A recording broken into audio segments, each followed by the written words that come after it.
नमस्कार, दिन भर की खबरों में आपका स्वागत है। आप देख रहे हैं नव 24 न्यूज और मैं हूं आपके साथ रिया। चलिए नजर डालेंगे आज की कुछ खास बड़ी खबरों पर। स्वतंत्रता दिवस से एक दिन पहले विभाजन विभीषिका स्मरण दिवस के मौके पर प्रधानमंत्री नरेंद्र मोदी ने उन लोगों को याद किया जो विभाजन के दौरान प्रभावित हुए थे। उन्होंने कहा कि आज का दिन विभाजन से प्रभावित लोगों के साहस को श्रद्धांजलि देने का दिन है। केंद्रीय गृह मंत्री अमित शाह ने भी 1947 में विभाजन के दौरान प्रभावित लोगों को श्रद्धांजलि दी। इस दौरान शाह ने कहा कि जो राष्ट्र अपने इतिहास को याद रखता है वह भविष्य बनाने के साथ साथ एक शक्तिशाली देश के रूप में उभर सकता है। पीएम मोदी ने सोशल मीडिया प्लेटफॉर्म एक्स पर पोस्ट करते हुए कहा कि विभाजन विभीषिका स्मरण दिवस पर हम उन लोगों को याद करते हैं जो विभाजन के दौरान प्रभावित हुए थे। यह उनके साहस को श्रद्धांजलि देने का दिन है।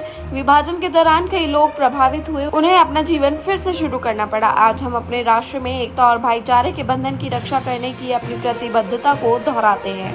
त्रिपुरा में स्थानीय निकाय चुनावों में भाजपा ने जबरदस्त जीत हासिल की है। गृह मंत्री अमित शाह, त्रिपुरा के मुख्यमंत्री मणिक साहा और भाजपा के राष्ट्रीय अध्यक्ष जेपी नड्डा ने स्थानीय निकाय चुनावों में भारतीय जनता पार्टी की ऐतिहासिक जीत के लिए त्रिपुरा के लोगों के प्रति आभार व्यक्त किया है।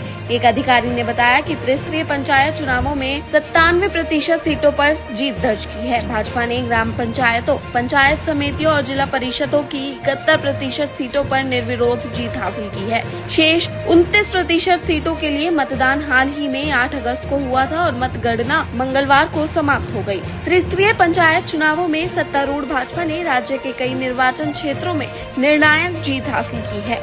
कांग्रेस ने बुधवार को अडानी मामले में संयुक्त संसदीय समिति यानी कि जेपीसी की मांग को दोहराया है। पार्टी ने गुजरात सरकार पर राज्य के बंदरगाह क्षेत्र पर एकाधिकार सुनिश्चित करने के लिए अडानी पोर्ट्स की मदद करने का आरोप लगाया है। आपको बता दें कि कांग्रेस नेता जयराम रमेश ने कहा कि गुजरात सरकार निजी बंदरगाहों को बिल्ड ऑन ऑपरेशन ट्रांसफर आधार पर 30 वर्ष की रियासत अवधि प्रदान करती है, जिसके बाद इसका स्वामित्व उन्हें हस्तांतरित हो जाता है। जयराम रमेश ने कहा कि इस मॉडल के आधार पर अडानी पोर्ट्स का मौजूदा समय में मुद्रा, हजीरा और दहेज बंदरगाहों पर नियंत्रित है।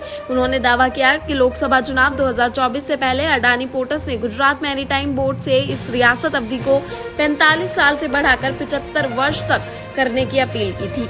भाजपा ने कोलकाता के आरजीकर मेडिकल कॉलेज में हुई डॉक्टर की हत्या और दुष्कर्म के मामले में बंगाल की ममता बनर्जी सरकार पर तीखा हमला बोला है। भाजपा ने आरोप लगाया कि बंगाल में अपराधियों को बचाया जा रहा है। साथ ही भाजपा ने घटनास्थल के पास ही मरम्मत कार्य शुरू होने पर भी राज्य सरकार पर गंभीर आरोप लगाए हैं और दावा किया है कि सबूतों को मिटाने और उनसे छेड़छाड़ करने के उद्देश्य से मरम्मत के कार्य को शुरू कराया गया है। भाजपा ने सीबीआई को जांच सौंपने में देरी को लेकर भी ममता बनर्जी पर निशाना साधा है। भाजपा प्रवक्ता गौरव भाटिया ने एक प्रेस कॉन्फ्रेंस में कहा कि मीडिया रिपोर्ट्स और हाईकोर्ट का फैसला पढ़ने के बाद भी ऐसा लगता है कि ममता बनर्जी किसी को बचाने की कोशिश कर रही है। उन्हें इसका जवाब देना होगा। पहले 48 घंटे सबूत इकट्ठा करने के लिहाज से बेहद अहम थे और ममता बनर्जी ने बयान दिया कि वह इस मामले को कुछ दिनों बाद सीबीआई को सौंपेंगी। सुप्रीम कोर्ट ने कथित आबकारी नीति घोटाले में सीबीआई की ओर से दर्ज भ्रष्टाचार मामले में दिल्ली के मुख्यमंत्री अरविंद केजरीवाल को राहत देने से इनकार कर दिया है। कोर्ट ने बुधवार को उन्हें अंतरिम जमानत देने से भी इनकार कर दिया है। न्यायमूर्ति सूर्यकांत और जस्टिस उज्जवल भुइया की पीठ ने सीबीआई की ओर से केजरीवाल की गिरफ्तारी को बरकरार रखने के लिए दिल्ली हाईकोर्ट के आदेश के खिलाफ उनकी याचिका पर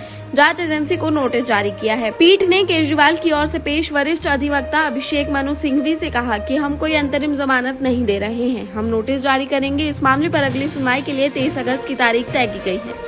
सुप्रीम कोर्ट ने धन शोधन मामले के सिलसिले में जेल में बंद विधायक अब्बास अंसारी की जमानत याचिका पर बुधवार को प्रवर्तन निदेशालय यानी कि ईडी से जवाब मांगा है।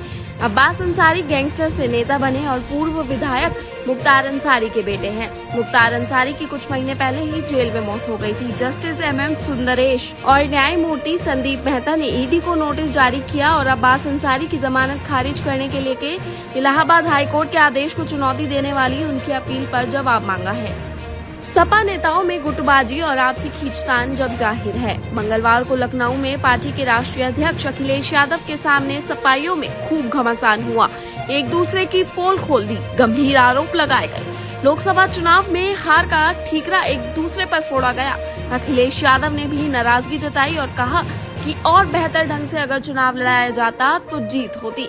सपा मुखिया अखिलेश यादव ने मेरठ के सपाइयों को लोकसभा चुनाव की हार पर मंथन करने के लिए लखनऊ बुलाया था।